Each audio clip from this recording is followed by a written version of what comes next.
Hola, muy buenos días. Yo soy el pastor Rodolfo Santana y te doy la bienvenida a nuestra serie de meditaciones bíblicas. No te engañes.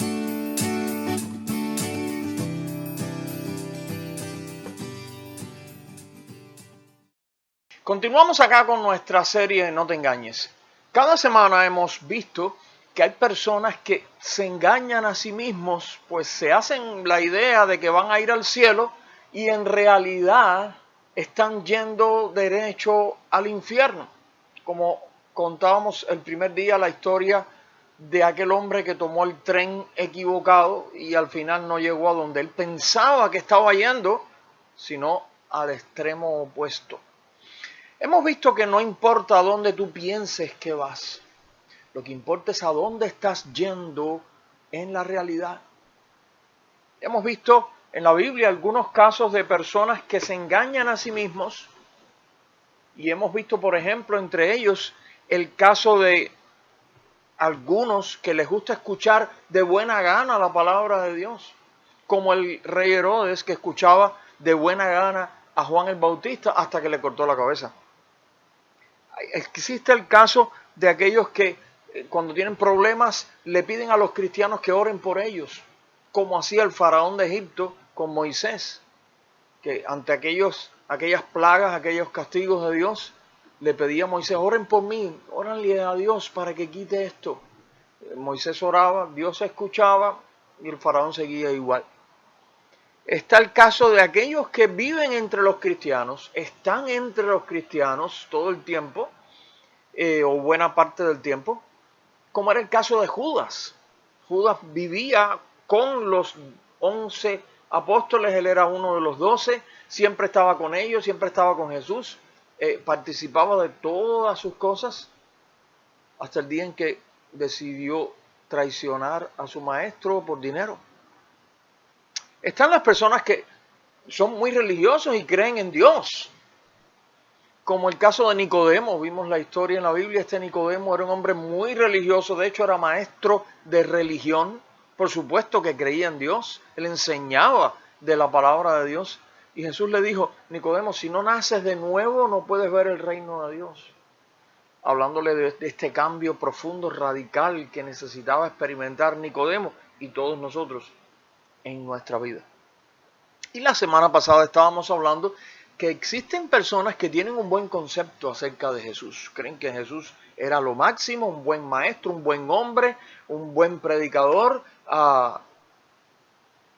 Pero algo así pasaba con Pilato, que hasta defendió a Jesús delante de la multitud que lo acusaba y dijo varias veces, no encuentro ningún delito en este hombre. Este hombre no ha hecho nada malo. Este hombre no ha hecho nada que merezca la muerte. Y sin embargo, al final sí lo sentenció a muerte como la gente le pedía. Hoy vamos a ver un caso nuevo y este caso dice, tal vez tú quieras tener vida eterna. Tal vez tú quieras tener vida eterna. Ese es un buen deseo, querer alcanzar la vida eterna, una buena aspiración. Muchas personas saben que esta vida no puede ser lo único que hay, que tiene que haber algo más allá de la muerte. Y tal vez tú eres de los que quiere tener y disfrutar esa vida. Bueno, algo parecido deseaban los antiguos faraones de Egipto. De hecho, para eso fue que construyeron las grandes pirámides. Eran como grandes tumbas donde sus cuerpos eran depositados como momias para que se conservaran. Y allí junto con las momias enterraban comida, muebles, etcétera, esperando que sus dioses con cabezas de animales pudieran permitirles disfrutar de una vida eterna. Por supuesto, aquellos grandes esfuerzos fueron totalmente vanos porque ese no es el camino a la vida eterna. La Biblia nos cuenta la historia muy interesante de un joven que quería tener la vida eterna. Tenía muchas cosas, pero quería agregar el tener vida eterna. Incluso se acercó a Jesús buscando cómo alcanzarla. Su historia está en Marcos capítulo 10, los versículos del 17 en adelante. Marcos 10 lo puedes buscar en tu Biblia o puedes escuchar porque yo voy a estar leyendo Marcos 10, del 17 en adelante. Dice, al salir él para seguir su camino, vino uno corriendo e hincando la rodilla delante de él le preguntó, Maestro bueno, ¿qué haré para heredar la vida eterna? Jesús le dijo, ¿por qué me llamas bueno? Ninguno es bueno, sino solo uno, Dios. Los mandamientos sabes, no adulteres, no mates, no hurtes, no digas falso testimonio, no defraudes, honra a tu padre y a tu madre. Él entonces respondiendo le dijo, Maestro, todo esto lo he guardado desde mi juventud. Entonces Jesús mirándole, le amó y le dijo, una cosa te falta, anda, vende todo lo que tienes y dalo a los pobres y tendrás tesoro en el cielo y ven, sígueme tomando tu cruz. Pero él, afligido por esta palabra, se fue triste porque tenía muchas posesiones. Aquí vemos este joven que se acerca a Jesús, de hecho dice que corriendo, y al llegar ante Jesús se hincó de rodillas. Él quería lograr la vida eterna. ¿Qué haré para heredar la vida eterna? Era un joven rico, probablemente había heredado muchas riquezas, tierras, algún negocio, dinero, pero él quería heredar otra cosa, la vida eterna. Jesús le mencionó varios requisitos, le mencionó algunos mandamientos importantes de la ley de Dios.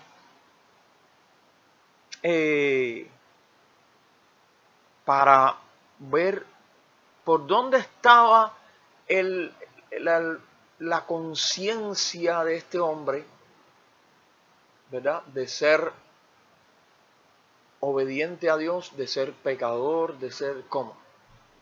El hecho es que el joven reaccionó ante esta lista de mandamientos diciendo, todo eso yo lo he obedecido desde que era joven.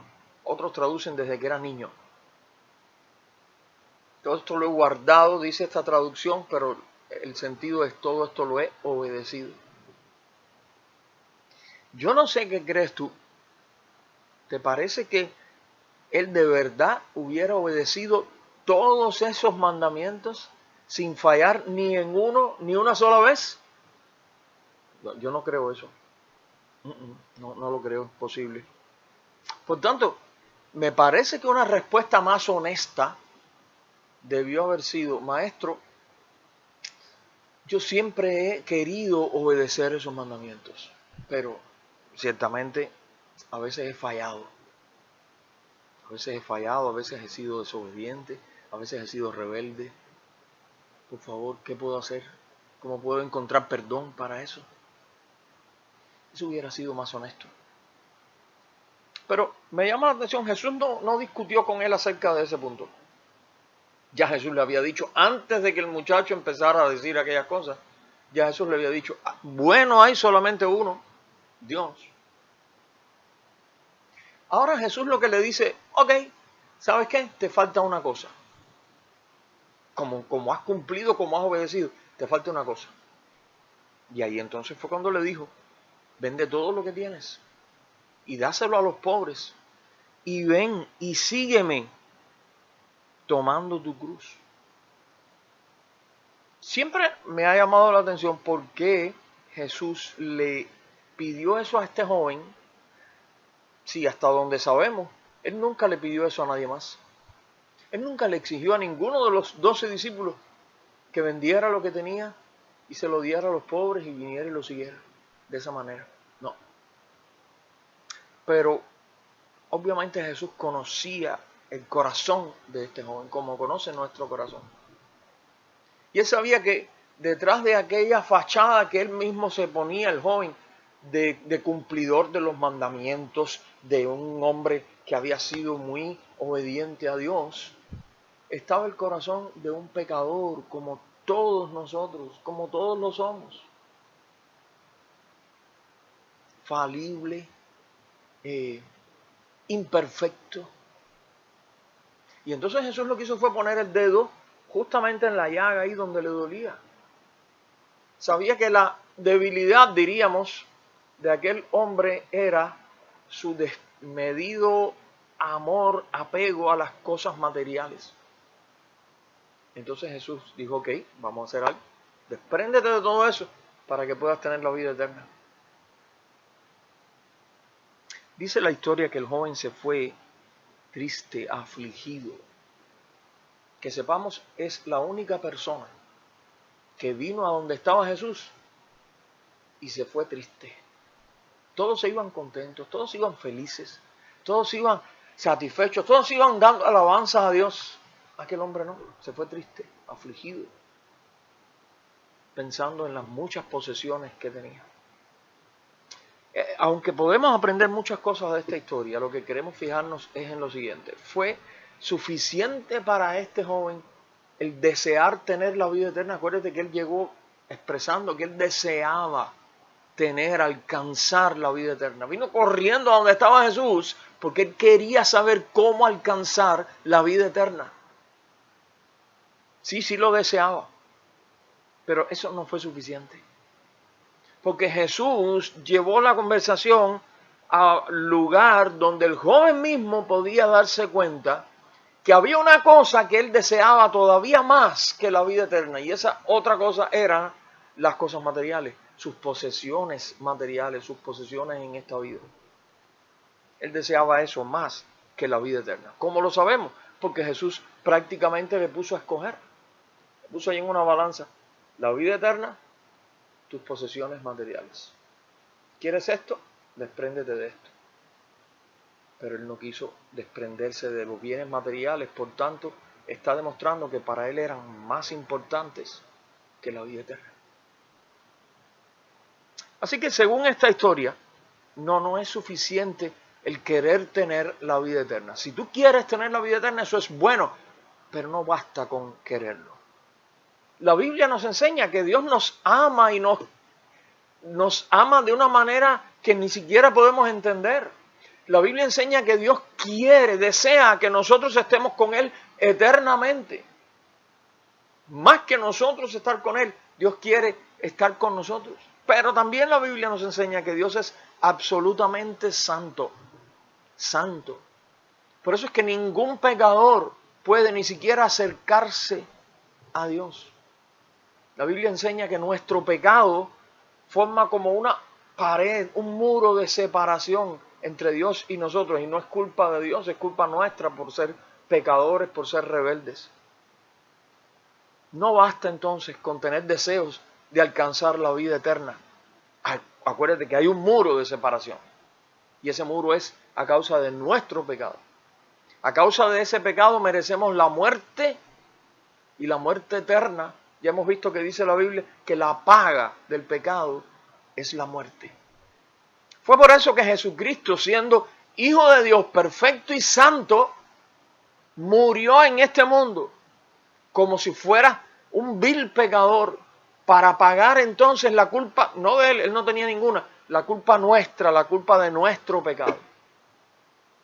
Para quitar así esa barrera de separación. Tú que quieres tener la vida eterna, debes empezar por reconocer que eres pecador o pecadora y que estás lejos de Dios. Arrepiéntete del pecado, confiésalo a Dios y decide poner tu confianza en Jesucristo como tu Salvador, como el Salvador que murió por ti en la cruz. Busca su perdón y en Jesucristo encontrarás la vida eterna. Después de todo, la Biblia dice de una manera muy clara, ahí en 1 de Juan 5, versículos 11 y 12, ya al final de la Biblia, dice el pasaje, este es el testimonio, Dios nos ha dado vida eterna y esa vida está en su Hijo. El que tiene al Hijo, tiene la vida. El que no tiene al Hijo de Dios, no tiene la vida. Me encanta ese versículo por ser tan claro, tan concreto. Dios nos ha dado vida eterna y esa vida está en su Hijo. El que tiene al Hijo, tiene la vida. El que no tiene al Hijo de Dios, no tiene la vida. ¿Quieres tener la vida eterna? Arrepiéntete de tus pecados y busca a Jesucristo. Cree en Él como tu Salvador y Señor. Recíbelo como tu Salvador y Señor. Rinde tu vida a Cristo Síguelo. En Él está la vida eterna. Vamos a orar. Querido Señor, gracias por tu palabra, gracias por tus enseñanzas, gracias por no dejarnos en la oscuridad acerca de cómo llegar hasta ti, acerca de cómo alcanzar la vida eterna, sino que enviaste a Jesucristo tu Hijo para que pagara en la cruz por nuestro pecado, pero además permitiste que tu palabra llegara hasta nosotros para que pudiéramos saber cómo alcanzar la vida eterna. Padre, yo te estoy rogando por esta persona que nos está viendo o escuchando. Tú que conoces sus problemas, sus situaciones, sus necesidades, sus preocupaciones, sus temores, sus dolores. Yo te estoy pidiendo, Padre, en el nombre de Jesús, ten misericordia de esta persona y obra, Señor. Obra para su bien. Y permite, Señor, si esta persona aún no ha recibido la salvación en Cristo, si esta persona aún no tiene la seguridad de haber alcanzado la vida eterna, permite que pueda recibirla hoy. Obra con tu Espíritu Santo en su mente, en su corazón, llevándole de la mano a alcanzar la vida eterna, Señor. Gracias, gracias por amarnos. En el nombre de Jesús, amén. El Señor te bendiga. Será hasta la otra semana en la próxima meditación bíblica de la serie No te engañes.